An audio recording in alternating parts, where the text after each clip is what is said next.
Classic cars are still as unique masterpieces that must be taken care of.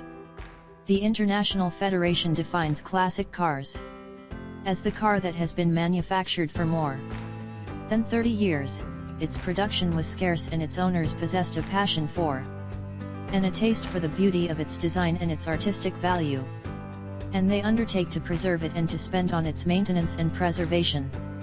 Egypt is considered one of the most important countries in the Middle East region, which has the oldest and most ancient classic and historical cars, which reflect the economic situation and social status of Egypt over the decades of the last century, and where it is part of Egypt's national heritage. Egypt has about 2,000 classic cars, about 800 of which are renewed according to the best international technologies, and can participate in local and international exhibitions. But Egypt lacks media control and government attention. The identity of cars is supervised. The Egyptian Automobile Club through the Classic Cars Chamber, which was established 15 years ago, which then became a member of the International Federation of Classic Cars.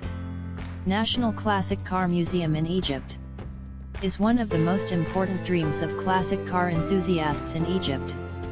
Similar to all Western countries and some regional and Arab countries. If you liked the video, press like. Share this video with your friends. Subscribe me. Press the bell button.